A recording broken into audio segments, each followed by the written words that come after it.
I'm your host, Phyllis Coley, CEO and editor of Spectacular Magazine. Spectacular Magazine radio show on Foxy is your community-focused resource, shining a spotlight on community issues that impact our neighborhoods.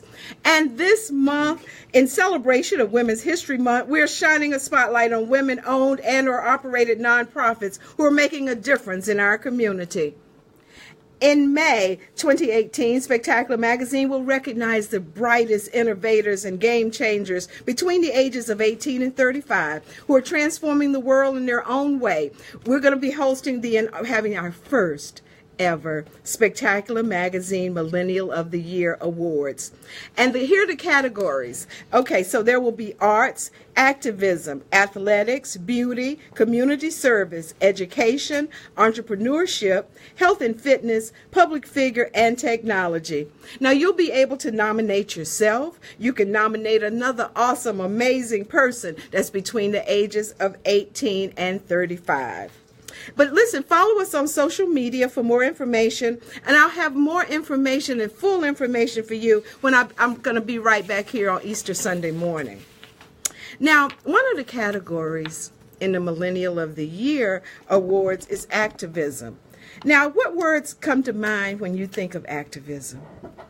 Now, I'm willing to bet you one of those words was not arts and culture. It was not part of the first words that came to mind when you thought of activism.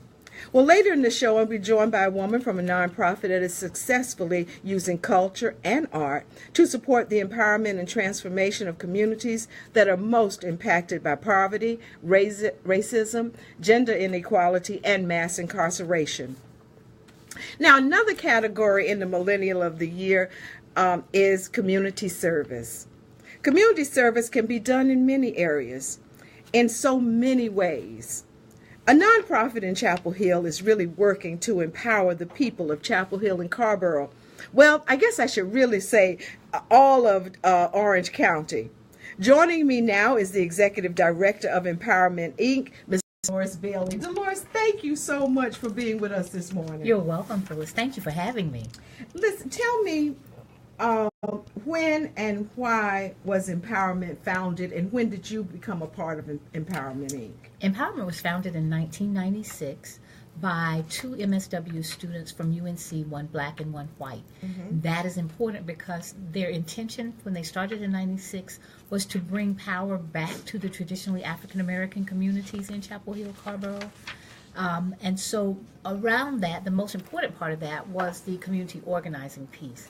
Now, many people don't know what Northside is, doesn't know what Pine Knolls is, but that is the neighborhood closest to the University of North Carolina, where, again, mostly African Americans lived, grew up, studied, all kinds of things, professions in Northside. The location to the university made it a very popular neighborhood for developers yes, I can and see for investors. And so in 96, and probably before 96, that started to happen slowly. So Empowerment was started to organize the community around their voice and to continue to hold on to their community and preservation. Okay, and so when you were organized, what were the three missions? What are the missions of Empowerment Inc.? So Empowerment's three legs of our stool, we like to call it, is community organizing, affordable housing, and economic development. Okay, so let's take those in order. Okay, let's talk about the community organizing efforts. Again, that was about that African American community holding on to itself. So in 96, the community had started to deteriorate. There was a lot of drugs that had come into the community. There was some disrepair of homes. So Empowerment started bringing families back together, talking on a regular basis. So we are the only neighborhood still today that has a community outreach meeting every month.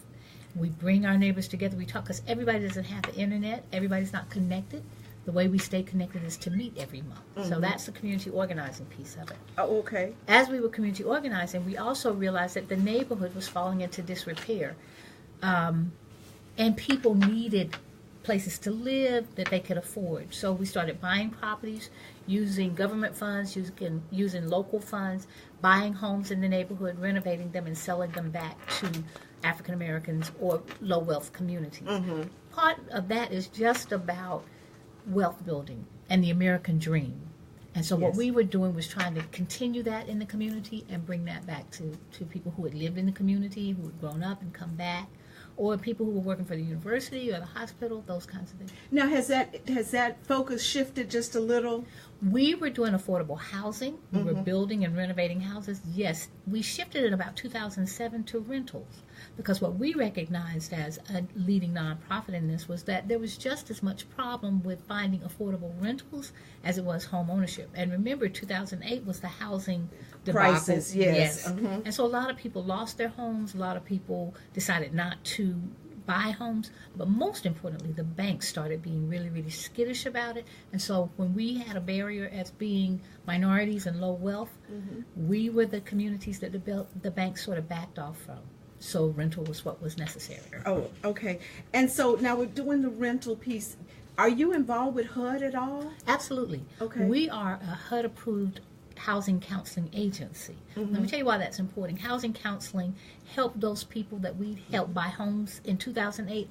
Our homeowners didn't lose their homes because they go through a learning process of what it's all about, how to hold on to your home, how to choose the right mortgage person. So we didn't have that problem. And HUD brings dollars to the table for us to maintain and to be a housing counseling agency. We have since grown that into a rental housing counseling agency. And so what we do is talk to people before they rent one of our units. We own 42 rental units in Orange County. We're one of the largest nonprofits that owns rental units in Orange County, and we educate people towards rental. Do you take Section 8? We absolutely take Section 8.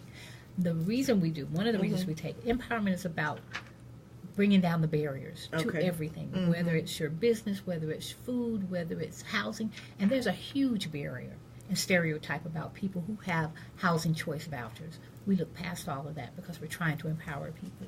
And your economic development efforts? We own a small business incubator in Chapel Hill. It was the first in Orange County, giving small businesses an opportunity to grow. Real quick, explain about a business incubator. Absolutely. An incubator, if you think of a baby incubator, how a child is put into an incubator so that it grows, that's what our business center does. It allows a small business to start very low overhead, a place to rent. It's professional. They can bring clients to the building. It's just about them growing, and then we provide services for them that they won't have to come up with. And you got an Empowerment Inc. got a grant to help with those efforts. Tell us about it. We did. In 2017, we got the GSK Impact Award, which goes to those nonprofits working in the community who are doing stellar and important things. And we felt like after 21 years, it was a fitting award for empowerment. So we've talked about that. We've talked about Chapel Hill and Carborough, but you do things in other parts of Orange County, aren't you? Absolutely. We are not just Chapel Hill, Carborough. We are all of Orange County. One statistic I want to share, Orange County is one of the richest counties in North Carolina. It's also one of the poorest counties in North Carolina. So we're working towards that population. Where is Midway Business Center located? We're at 109 North Graham Street, Chapel Hill. And if people want to reach you, what's your phone number? Area code 919-967-8779. And what's your website? www.empowermentinc.org. Delores Bailey. I have been visiting with Delores Bailey, who is doing some awesome work over and everybody over in Empowerment Inc., located in Chapel Hill, serving Orange County. The only organization that's doing all three: community organizing, affordable housing, economic development. They're doing it all. Listen, when we return, thank you, Delores. Thank you, Phyllis. Thanks for having me. When we return, we're going to be joined by the co-director of a nonprofit using art, culture, and multimedia as tools for activism. I'm Phyllis Coley. You're listening to Spectacular Magazine radio show on Foxy 104. We got it all in, though, did we? Did we get it all in? Come on. I need you guys. Yeah. Oh, we're doing more pictures? We're doing more pictures. Look, yes, ma'am. Yes, ma'am. Wait a minute.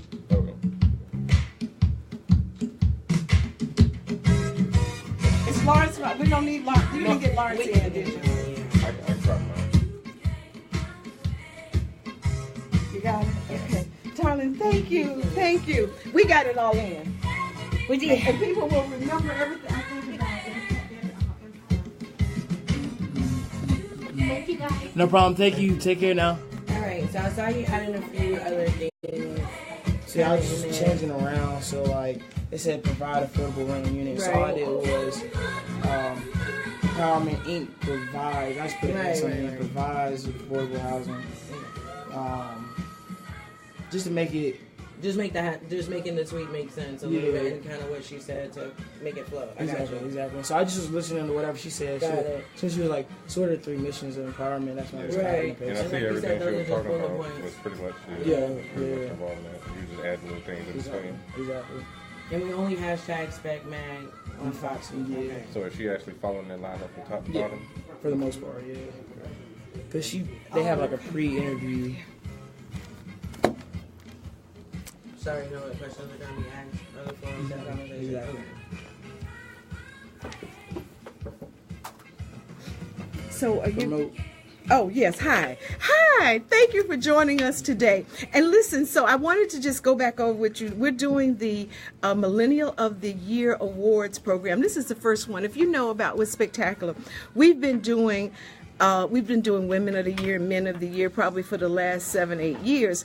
But we as a group are just so impressed with the work that our 18 to 35-year-olds are doing, our young people are doing.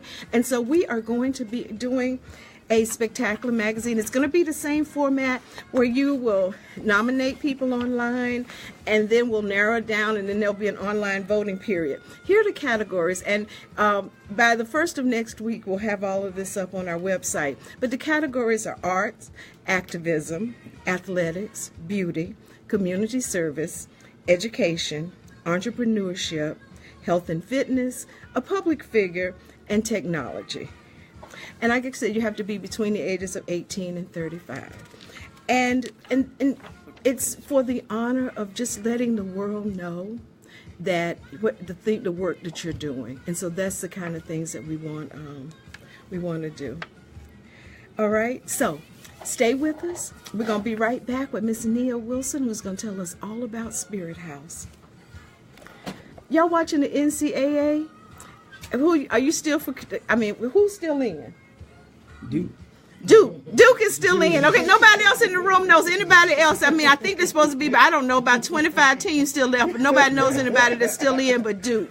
Is Carolina still in? Yeah, Carolina's still in. We are still in. Who else is still in? We are still in. Oh, there's a Carolina UMBC fan. is still in. And UMBC, which means you might be Cinderella. No, I'm saying, go ahead. Because I'm looking for, how many minutes? 1 minute. Okay, all right. I'm going to shorten this song a little bit. Thank you. Okay.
You're listening to the Spectacular Magazine radio show on Foxy 107 104.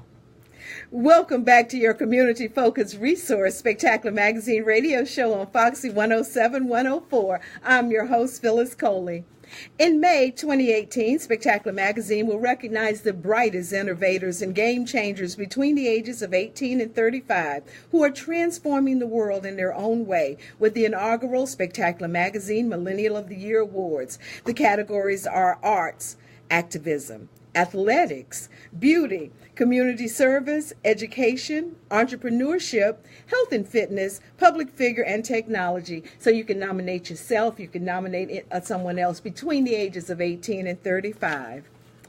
Dictionary.com defines activism as efforts to promote, impede, or direct social and political, economic, or environmental reform with desire to make improvements in our society. Now, what's not spelled out in that definition is how. SpiritHouse Inc. in Durham has figured out their how. SpiritHouse is a multi-generational Black women-led cultural organizing tribe with a rich legacy in using art, culture, and multimedia to support the empowerment and transformation of communities most impacted by racism, poverty, gender inequality, criminalization, and incarceration. I'm joined by the co-director of SpiritHouse Inc., Ms. Nia Wilson. Hi, welcome, and thank you so much for being here this morning. Good morning. First, I want to ask you, you guys call yourselves a tribe. Yes. Explain that. Yes. We say tribe because the work that we do impacts our daily lives. So we're in a constant practice of the liberation of ourselves and our people, and that goes beyond anything that can happen in an 8-hour day. So we are constantly supporting each other, working together, and figuring out new ways of being and new ways of existing in this time. And that takes more than, like I said, any kind of like a 9-to-5 job. And so we're in constant support of each other. And it takes more to be in a group or an organization. It makes much more than that. Yes. So how do you use art and culture in your activism? Well, you know, we believe, and we've always been taught it since the time that we began, that we as a people already have everything that we need to get to our liberation. We are born into places where our mothers and our grandmothers have used everything possible to take care of ourselves and our families. So our culture is very important to us. Oftentimes in the world of activism and organizing, people think that you have to be trained by some college-educated course where there was some study by some people who don't look like us, who don't understand the things that we've been through. And so what we do is make sure that everything that we do is rooted in the culture of Black people, in the things that we already know. And usually when we bring that out, when we put that on the table to begin with, folks can utilize and use all of that to come up with the solutions that we need for our people. Okay, so let's just bring it home to some things that actual campaigns, actual projects that you guys have worked on. Well, first of all, let's talk about, for the last 10 years, what kind of problems have you seen coming into Durham? Well, most of the work that we've been doing has been around racism, the impact that racism has on our community, and the things that help to root racism, like incarceration, which has a huge impact on Black people, on our community. And so our work to end racism includes making sure that we end the way that criminalization and incarceration has impacted, in particular, Black people in ways that it hasn't impacted other folks. Does that bring about that harm-free zone? Is that why you guys have created that? So Tell us about it. The main focus of our work right now is the harm-free zone. We do hear a lot of times in the activism world right now around ending incarceration where people say, you know, we need to stop relying on the police, we need to stop calling the police, we need to stop utilizing the police because they have not been the solution to our community. And that is very true. But the question that comes right after that is, well, then what? So if we haven't figured out alternatives to being able to rely on the police, then we're not actually offering any kind of a solution. So the Harm-Free Zone is a project that is rooted in finding alternative community accountability practices for our folks that does not have us having to rely on law enforcement or the police department. So how can we solve our conflicts if we have conflicts? What are the things that we need to do? And again, I want to say that this is not something new. There were many times in our history where we could not rely on law enforcement and police. We have already created these practices that help us to resolve our conflicts without the use of police. We've just forgotten a lot of them. And so the Harm-Free Zone project really works at, again, uncovering what we already know, what already exists in our community, and having us practice something different. And do something different. Did you employ, I know, the police chief that was there in Durham, Lopez, there was a big call for him. People just wanted him fired. Tell me how SpiritHouse approached that. Right. So, excuse me, I'm sorry. We worked as a part of a coalition called the FADE Coalition that was working around looking at the disparities in police stops that were happening in Durham. There was a huge disparity between black and white motorists. And so we created some recommendations for our city and for the police department that could reduce the police stops. At the time, the chief and some of the folks that were working with him was not really willing to take a look at that issue and was not really willing to work with us. But when we present this in a harm-free zone method, we understood that change needed to happen, and it wasn't necessarily about the chief. You can cut off the head. It doesn't mean that the body doesn't stop functioning. Okay. And so from our perspective, it wasn't necessarily, while others were calling for his firing, what we wanted him to do was to shift the way that he was thinking and the way that he was doing things, and to work with the community, to work with his department, to work with the city officials to shift what was happening. Ultimately, he decided that that was not what he wanted to do. So when the call came for him to leave, that came from his boss. That came from the other folks who realized that he wasn't willing to do what needed to happen to shift what was happening, and so he was gone.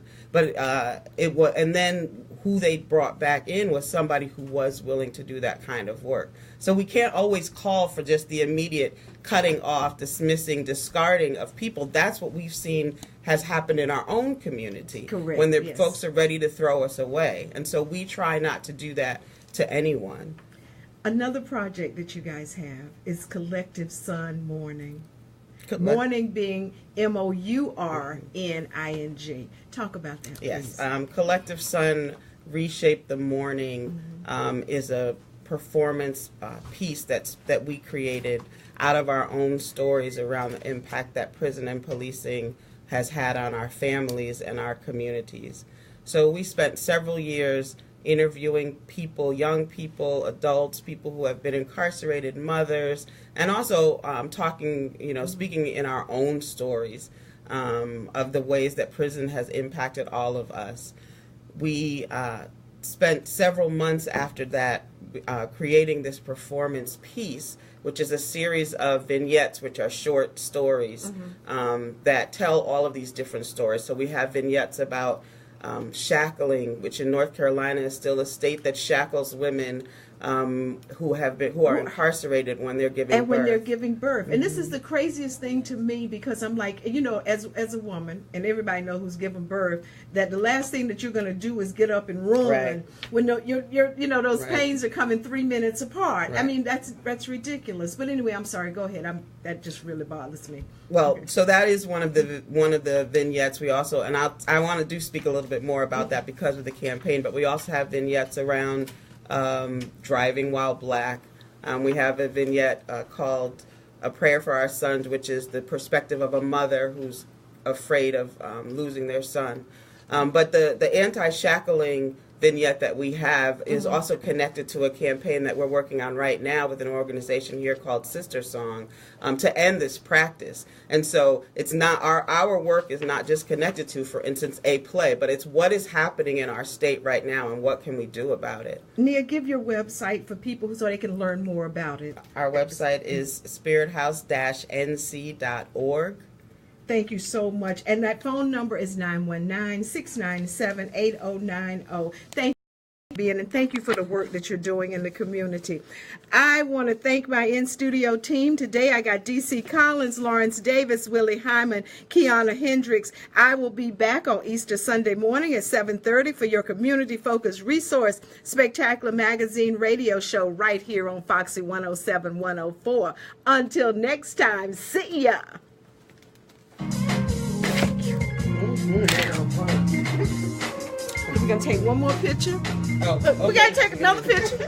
And then we got about a few minutes, guys, because the next thing we do is, because Larry Hall comes in right after us.